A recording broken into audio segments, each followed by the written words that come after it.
In the beginning, we see a family on a yacht trip in the Caribbean Sea. Oceanographer Tom and his family, including his wife Julia and children Cassie and Ben, encounter a series of strange events. Tom and Ben are busy fishing, and Cassie is engrossed in her gadget, leaving Julia alone for a swim. Suddenly, Julia feels an unsettling presence and a sense of dread, as if something large and dangerous is circling her. Simultaneously, the yacht's instruments begin to malfunction, but Tom, preoccupied with fishing, ignores them. Julia's condition worsens, and she starts to drown, but her screams go unheard by her family. The water seems to shift and pull her farther from the yacht, making the situation critical.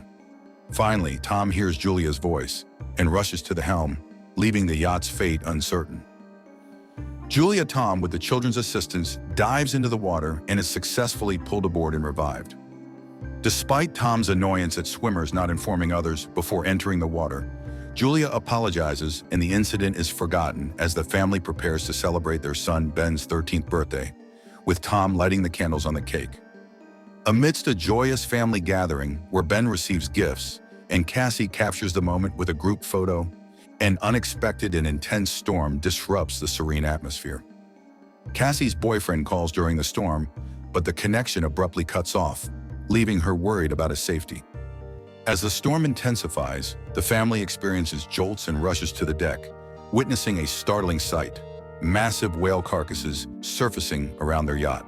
Tom, knowledgeable about marine behavior, explains that whales can become disoriented during storms, but these particular whales pose a threat by pushing against the yacht. In an attempt to understand the situation, Tom bravely dives into the water but sustains injuries and returns aboard. Julia tends to her husband's injury sustained from the yacht's propeller, while he informs her about the probable damage to the yacht's shafts, hindering their ability to sail away. Despite Cassie's attempts to restore communication, both the radio and their phones fail to pick up any signals. Tom assesses their supplies, estimating only 4 days' worth of water, but notes that they were on a shipping route, raising hopes for potential rescue. Amidst ominous sounds, a family on a yacht witnesses glowing objects plummeting from the sky. Tom, taking a chance, steers the yacht away from an approaching meteorite, but the engine sustains damage. As another object falls dangerously close, they discern that these are artificial satellites from Earth. A powerful wind batters the yacht, causing its instruments to malfunction. Seeking refuge inside, the terrified family dons life jackets, bracing for the worst. Suddenly, an inexplicable ringing sound reverberates, inducing nosebleeds and nausea. Tom's attempt to signal for help with a flare gun proves futile as the family endures a perilous night on their yacht. Despite their relief at surviving, they discover a gaping hole in the side of the vessel, leaving them perplexed about its continued buoyancy. Venturing outside, they are astounded to find themselves in a surreal landscape. The water has vanished, and their boat now rests on a rocky outcrop amidst a barren, stony desert. As time passes, Tom endeavors to comfort his family, expressing hope that not all is lost. His observations reveal that the compass is malfunctioning, indicating that north is not where it should be, hinting at the extraordinary circumstances they find themselves in.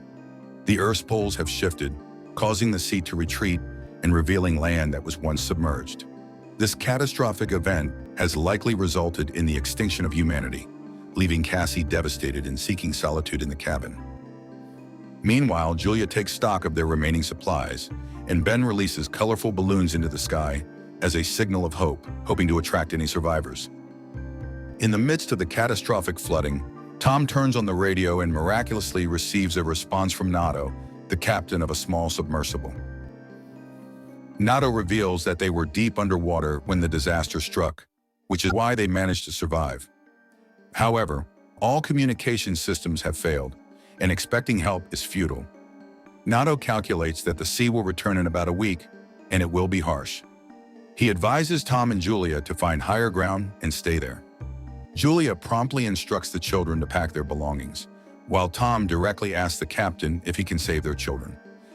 Unfortunately, Nato explains that the submersible is too small to accommodate them all.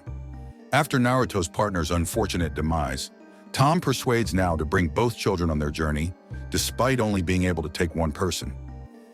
Tom plots a course on a nautical map and assures them of reaching their destination in a few days. As the family prepares for their departure the next morning, Tom spots a man with a dog approaching the deck. As Tom approaches the injured traveler, he is unexpectedly punched in the face. Julia witnesses the attack and rushes to her husband's side, but the traveler fatally stabs Tom with a makeshift spear. Despite her horror, Julia manages to escape to the yacht, pursued by the assailant who injures her arm. With the help of her children, who respond to her screams, Julia barricades the cabin doors. Seeking safety, she hides Cassie and Ben in a locker, entrusting her daughter with a flare gun for protection. Julia, while being instructed to shoot only as a last resort, hides in the back bathroom after the killer breaks down the doors. The intruder heads to the galley and grabs food, revealing his hunger. Holding a can of food, the man searches the yacht while Julia arms herself with a kitchen knife. Julia jumps overboard and hides beneath the yacht as the killer enters the cabin, but the dog attacks her, forcing her to kill it. The man hears the dog's yelp, goes outside, and finds the dog's body. As Julia climbs back onto the yacht, she falls into the hands of the killer, who beats her and attempts to strangle her. Witnessing this, Cassie takes action and shoots the man with a flare, setting the yacht ablaze. Julia swiftly instructs the children to escape while she retrieves packed bags and jumps overboard, where Ben discovers his father's lifeless body. Cassie rushes to the corpse and breaks down in tears, while Julia shares a final kiss with her deceased husband before noticing the killer leaping from the burning yacht. Fleeing from a relentless pursuer, a family of four, Julia, Cassie, Ben, and their father Tom, find themselves stranded in a desolate and toxic wasteland after their boat explodes. Seeking refuge in a rocky canyon, they discover that the water is undrinkable. Despite the guilt-ridden Ben believing their pursuer's arrival was due to his actions, Julia defends him and urges them to continue their arduous journey. As they press on, they encounter a hammerhead shark carcass, but Julia's warning of their pursuer forces them to abandon it. They stumble upon a field of toxic waste barrels, and Julia, aware of the imminent danger, propels them forward. Amidst the remnants of human waste and pollution, Ben's severe dehydration becomes evident, and Julia shares the last drops of water with him. Cassie's despair deepens, but Julia's unwavering determination keeps them moving. Finally, they find solace in the fuselage of a sunken plane, where Julia reflects on her past with Tom through an old photograph. After a failed dive, Tom is brought in with decompression sickness, causing his children to weep and bid him farewell. Cassie, awakened by a noise, steps outside and becomes bait for a killer, who is unaware of her plan. Julia ambushes the killer and stabs him, but they soon discover that something more dangerous than humans lurks in the desert as the killer's body is scavenged. As they continue their journey, Julia consults the map when Ben suddenly rushes ahead and drinks from a salty puddle, making him sick. They build a makeshift shelter from the sun, but are forced to flee when Julia hears strange sounds. Spotting a large ship surrounded by crashed containers and wandering people, they call out for help, but the people, seeing giant crabs, dash into a container and lock the doors, ignoring their pleas.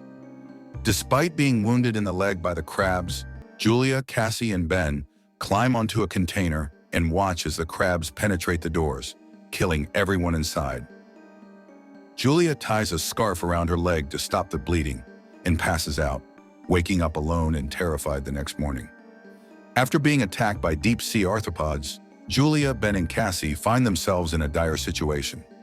While searching for food and weapons, Julia cauterizes her wound and discovers a radio, allowing her to contact Nato.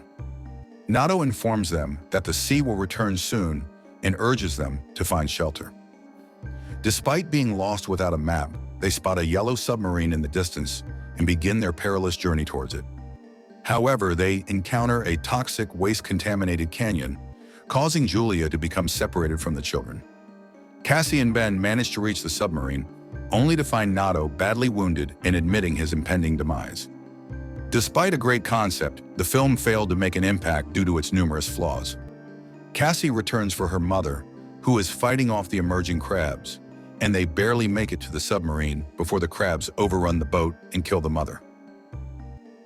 The family boards the submarine just as a massive wave carries it over the horizon and drags it across the rocks. Julia watches the events of the past few days flash before her eyes and passes out.